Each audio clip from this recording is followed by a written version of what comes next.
बयान का सवाल नहीं है, इशू कितना इम्पोर्टेंट था। जैसे पुलवामा आज तक देश के लोगों की निगाह में एक बड़ा रहस्य है कि क्या हुआ था।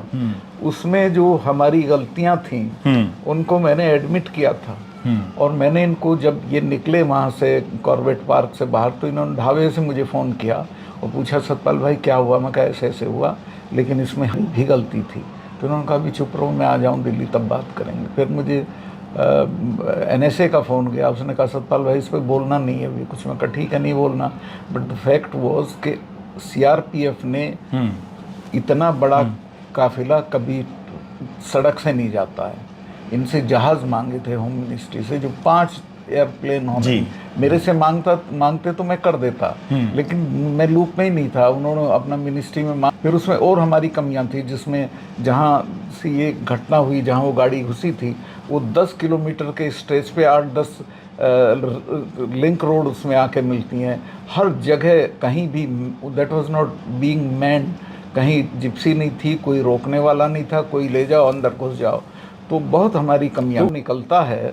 उस वक्त एक जिप्सी वहाँ खड़ी हो जाती है, जो साइड लेन्स आती हैं उन्हें रोकने के लिए। जब निकल जाता है तब उसको खोलते हैं। खुद गया, मैंने मालूम किया, कोई gypsy, no place was manned. तो इसका पुलवामा के पूरे मामले की जांच होनी चाहिए थी कि क्यों 900 लोग सड़क से जा रहे थे, जबकि इनका प्रोटोकॉल है सब फोर्सेस का कि वो एक साथ सड़क से इतनी नफरी को लेकर नहीं चलते हैं।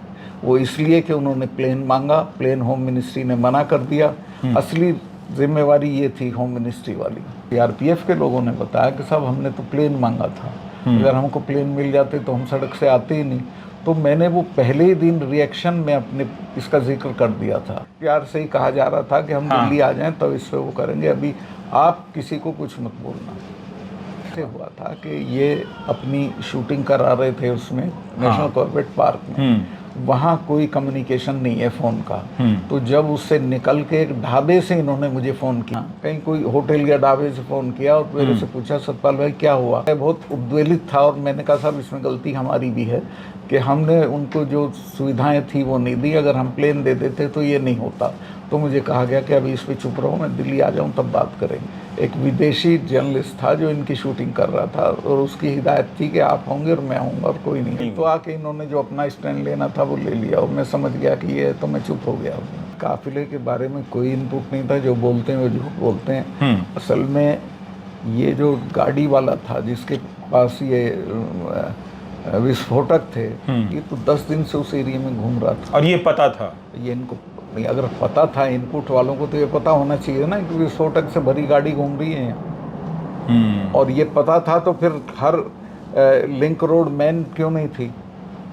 कुछ नहीं बोला ना लिखा। लेकिन एक बार जब ज्वाइंट फोर्सेस की मीटिंग हुई उसमें मैंने ये ज़रूर उठाया था और इनको CRPF के लोगों को डांटा था कि आप लोगों को ये नहीं करना चाहिए था इस तरह का। लेकिन यहाँ से कोई चाहता नहीं था कि इसकी जांच हो फर्दर, क्योंकि हमारा एंगल बदल गया था। पाकिस्तान चाहता नहीं था, लेकिन इतना बड़ा एक्सप्लोसिव चाहता था कि नहीं, इतनी तादाद में एक्सप्लोसिव बिना पाकिस्तान के यहाँ से लोकली नहीं प्रोक्योर हो सकता था। वो पाकिस्तान ने ही अरेंज कराया होगा किसी तरह से। मेरी शिकायत जिसमें आज भी ये है कि इसकी कोई थोरो इंक्वायरी नहीं हुई पूरे मामले। जानने का एक ही तरीका है कि मुझे चुप करके वो बोले, और वो जब बोले तो पता चल गया कि किस तरफ ले जा रहे हैं चीज़ों को। मैं उसमें फिर दखल नहीं किया। भाई जब केंद्र सरकार ये कह रही है कि ये पाकिस्तान का खेल है, तो मैं उसमें कैसे दखल करता? देशद्रोह हो जाता। मेरे PF डायरेक्ट इनके नीचे आती थी, ये जिम्मेवार थे, ये जो चाहे करें। अगर पुलिस, जम्मू कश्मीर पुलिस की फेल्योर होती तो सीधे सीधे मेरे हाथ में था। उसमें हसीब द्राबू था, जिसके लिए जब भी मैं इनसे मिलता था तो ये पूछते थे हसीब से मिले कि नहीं मिले। तो खैर मैं 2-4 बार जब इन्होंने कहा तो एक बार उसे बुला लिया और ही केम, एक दलाली का काम लेकर आया हुआ था कि भाई आपने हमारा एक कैंसिल कर दिया पावर वाला, हम तो करा ही लेंगे लेकिन आप ही कर दें तो अच्छा। मैं तो नहीं करने का इसको। माना नहीं का भेजा है कि मैंने आपसे बात नहीं की। मैं तो 7 बजे क्या करने आए थे, ठीक अगले दिन जिस दिन वो कैंसिल हुई उसके ठीक अगले दिन सुबह 7 बजे आप राजभवन आए थे। इतने बड़े पैमाने पे विस्फोटक का इंतजाम लोकली हो ही नहीं सकता था, वो तो बिना पाकिस्तान के अरेंज किए नहीं हुआ था। और जो उसमें इन्वॉल्व थे लोग जो बाद में भी पकड़े गए, वो सब पाक कनेक्शन के लोग थे। लेकिन जो हमारी असफलताएं हैं उनका तो हमको किसी को जिम्मेवार ठहरा के सज़ा देनी चाहिए थी, और उसका तो हमको अपने लिए महसूस करना चाहिए था कि हाँ, हमसे गलती